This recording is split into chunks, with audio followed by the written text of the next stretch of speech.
We're actually not going to start with the main event today. We're going to start with what I think is, and BC agrees, the biggest story coming out of UFC 300, and that is the ascension of Max Blessed Holloway. BC, my question is as follows. A stunning one-punch KO at the last second over Justin Gaethje clearly stole the show. We'll talk about where it ranks in terms of all-time KOs in a minute. What does it do right now for his career?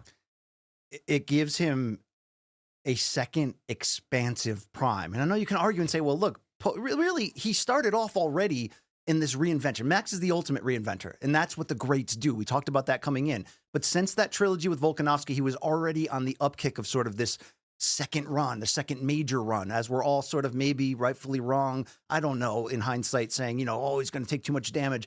They woke him up in this fight. And what he ultimately delivered, he was already a first ballot Hall of Famer. He was already on that short list of the most deeply beloved fighters in this sport's history, the Randy Couture's, the Chuck Liddells. I mean, he's in that lineage, and he's obviously one of the greatest fighters and arguably, right, top 1 or 2 in his division's history. This put him on a viral level.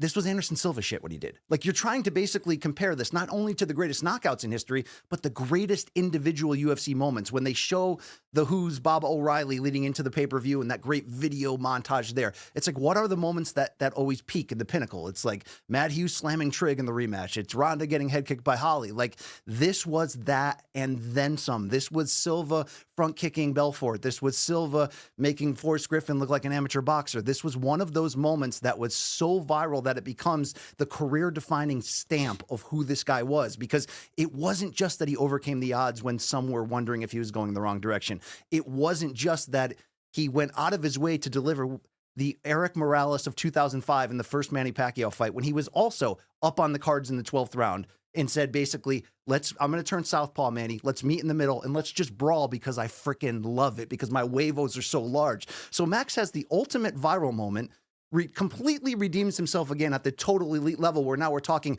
should he fight for the lightweight title? Should he fight for the featherweight? Should he defend the BMF belt? Or should he just seek out Conor and get the biggest pay-per-view he can get? He's already a big star in our hearts, and he just doubled down on that at a time at 32 where he's consistently proving over the last 3 fights that he's still that guy. He is, I am, or whatever that phrase, what was awesome he said afterwards. So what does this mean for Max?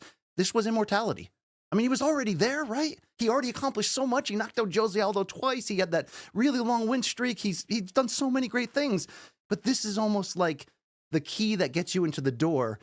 Maybe not to the not to the top 5 greatest in the upper room, but to another level of stardom, historical significance, and just virality. Does that make sense? From a viral to just from something where he might have just doubled down on his celebrity in one moment, and it hit all the boxes. It was the most badass thing you've ever seen. It was the most viral thing you've ever seen. It was so rejuvenating for his career. I don't think you can go too far right now in trying to say what this moment meant, what it made you feel, and just how great of a representation of the sport, which Max already always was as a great ambassador. This was his Silva moment. And very few people in the history of the sport can have Anderson Silva moments, and he just absolutely delivered on that. Yeah, I have a few responses. I think I'm almost entirely in agreement with you. I mean, first thing I'd say is I don't think I've seen a career reinvention like this successful anyway, since Randy Couture. And didn't I ask you, even though it wasn't perfectly comparable, I said maybe we could have a Couture versus Sylvia moment. Didn't expect this, Luke. Right. Didn't expect this. Right, which crap. was also a 5-round beatdown. Now, there was no stoppage in that one, but it came, he had been knocked out by Chuck Liddell. He had retired. He came back, got an immediate title shot, and there he goes.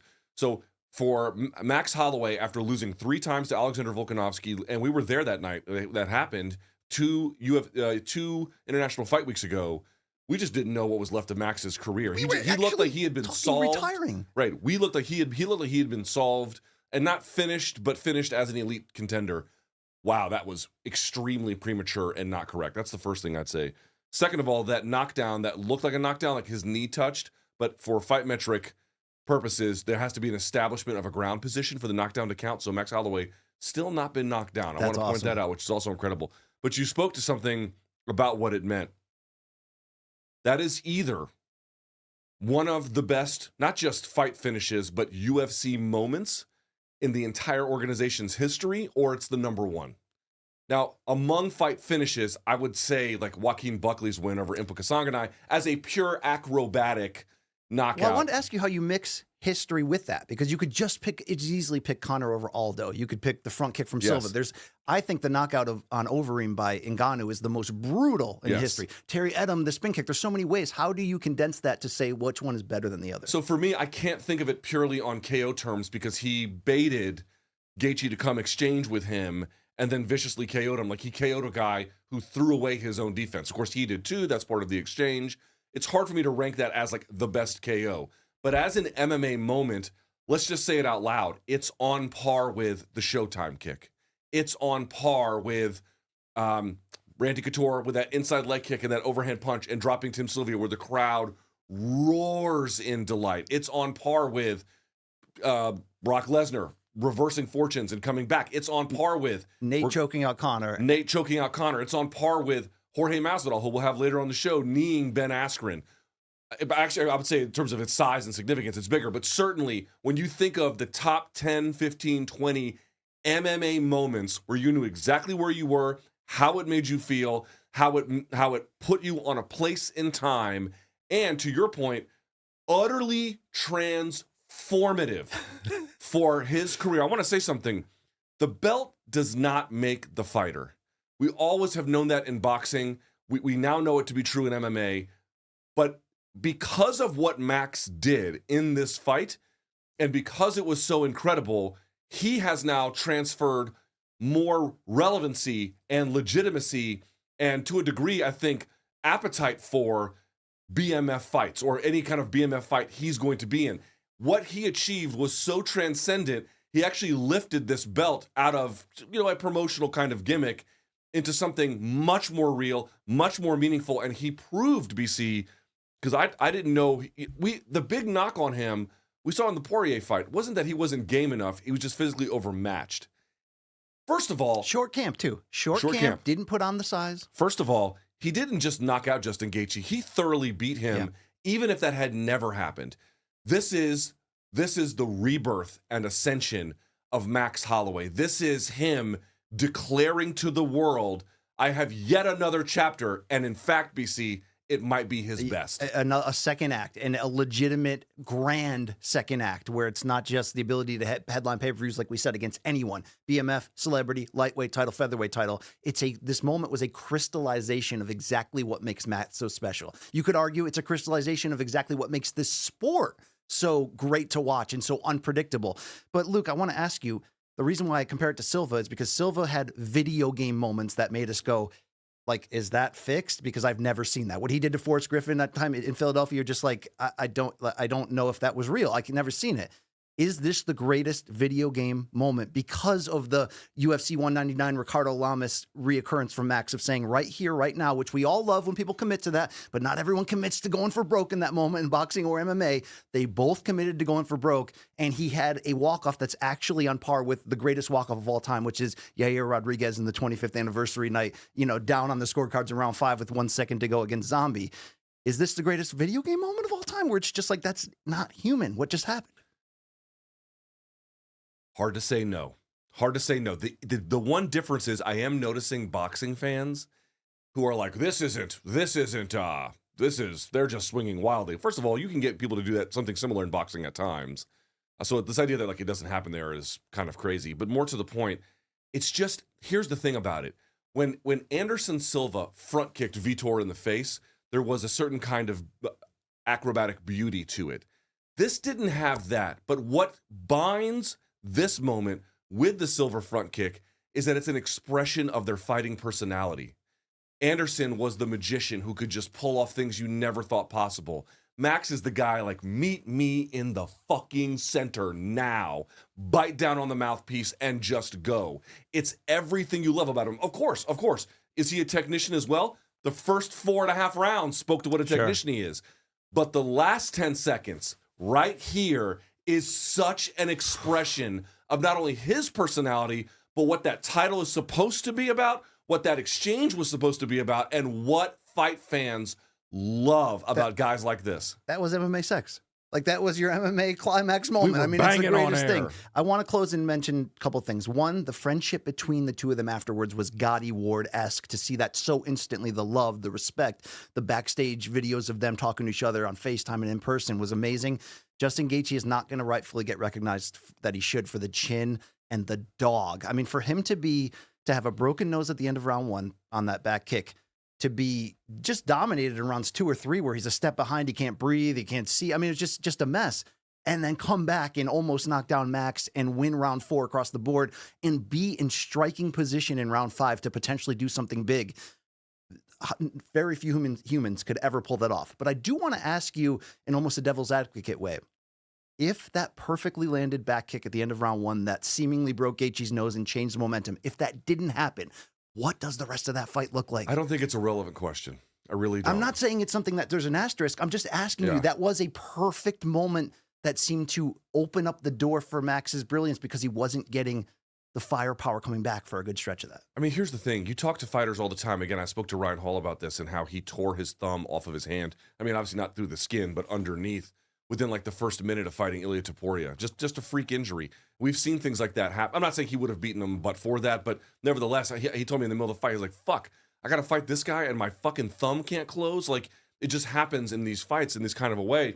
He threw it, by the way, he threw spinning back kicks from either stance the entire fight over and over again, which was pretty incredible. To me, it's like, would the fight have gone differently but for that? Maybe a little bit. Certainly, there is a case to be made. I got to tell you, after what I saw for 25 minutes, Sure. Max Holloway was not going to be beaten on that night.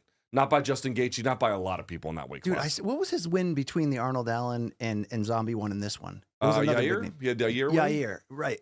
Which he took big damage and showed. I feel like there's I don't know any other way to say it, a 1996 Michael Jordan vibe, right? Where he went away to baseball. He came back in the 95 playoffs. He got handled by Orlando. He wasn't fully himself. His body wasn't right, whatever. He went back to the drawing board in his early 30s and basically said, no, I still am that guy. And in 1996, I'm going to fucking prove it to you and win 72 games and sweep the Magic in the Eastern Conference Championships and just dominate. That spirit has been there the last few fights. I don't remember an MMA where I've seen that exact spirit in this circumstance. We've had comebacks before. We've had dominant runs from people.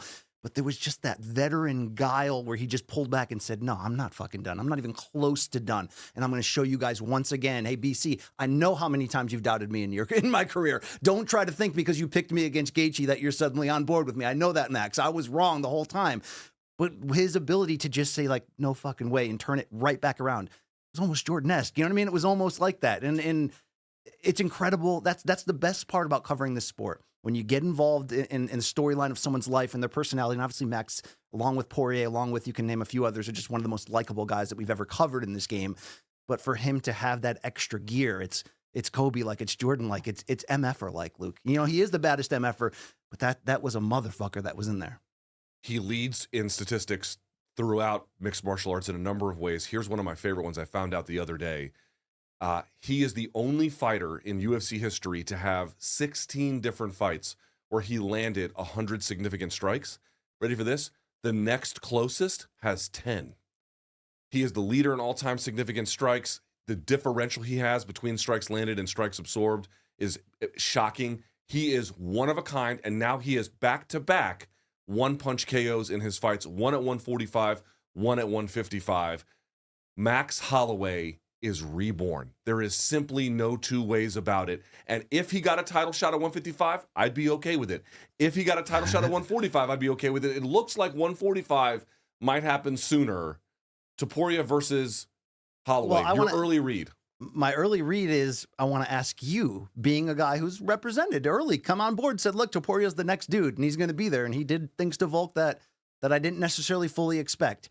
Did you feel like, and we're going to get to the tweet that Topuria just put out, which is bold and strong, but I want to ask you first, his reaction at ringside, which cage side, originally it was like shock, as everyone does, because it was a walk-off KO. I mean, it was an insane fucking But when thing. Max said, hey, man, I'll fight Topuria, I'll go to Spain, whatever, when they flashed back to Ilia, it didn't seem like he wanted it. Tell me what you felt in that moment. I think a lot of people are projecting, I think is what happened. I think, here's what happened. Look, he looked like I'm not going to say this, but he kind of looked like an old bitch in that moment. Now, the tweet covers once the again, sins. here we go. Hey, put the camera on me. Hey, Topuria wasn't very funny at that press conference, and he got his lunch money taken. I wonder what's going to happen in the fight. He's going to lose badly. Oh, how'd that fucking go?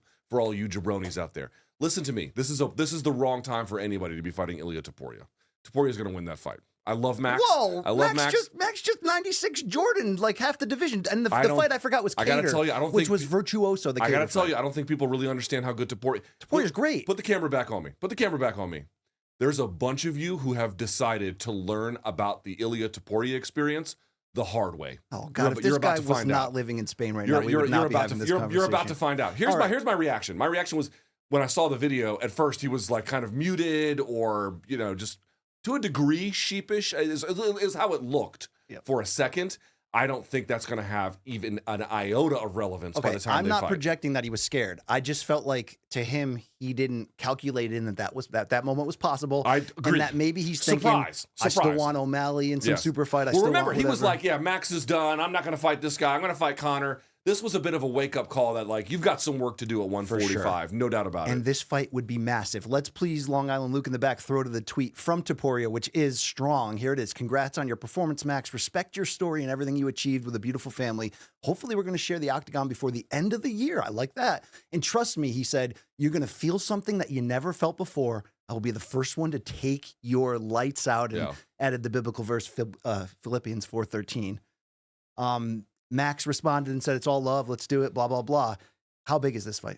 Huge, massive, absolutely gigantic. You could put it in Spain. You could put it in the United States. You could put it in Canada. Jerry World? Allegiant? You could put it, I don't know if the UFC just doesn't seem to want to do stuff like that. So, like, to answer your question, it's like, dude, me and BC saw Spence versus Ugas there. Like, yeah, you could do Topuria versus Topuria versus Holloway there. I just don't think the UFC has designs on that. But when he beat Volk, I didn't know how this was going to go. You were like, well, let's see how he gets through that experience. Dude, Max's face after this fight was barely scratched.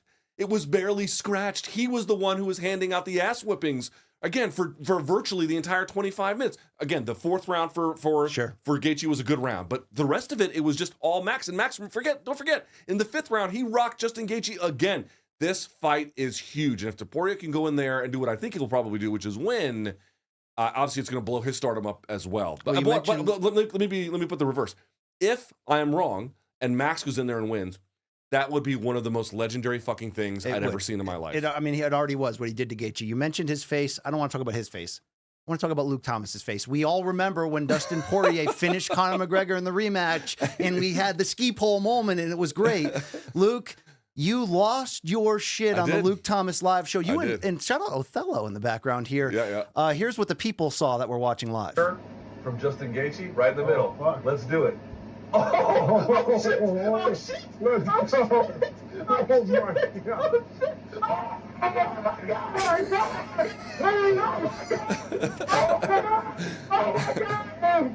Justin Gaethje got a flat! Justin Gaethje got a flat! Holy fucking shit! Oh my fucking God! Holy fucking shit! Oh! Holy fucking shit! See, I thought you were reacting to another technical difficulty there with your audio. I could have been. You know what? You can say whatever you want about me. You can't say I'm not a fight fan. No, that's pure. That's why people love it, because it's pure and weird, but it's pure, and that's why people definitely dig it. But and dude, I did too. I'm sitting there gesticulating like gesticulating, yes. Gesticulating like a fucking Colombian vallenato singer. If anyone knows what those references are. But seriously, I didn't. My favorite thing about take Colombia my glasses off and I'm like, by the way. I was like, what? My favorite thing about Colombia, it turns out our vallenato, so that is very it's a type of like country blues. I know. But I literally was so overwhelmed with emotion. I had to take off my glasses and I didn't know what to do. Would you say you were rock hard with emotion? I felt electrocuted. Because some people thought you looked like you were on a roller coaster. I think you had a magic mountain downstairs, but that's neither here nor there.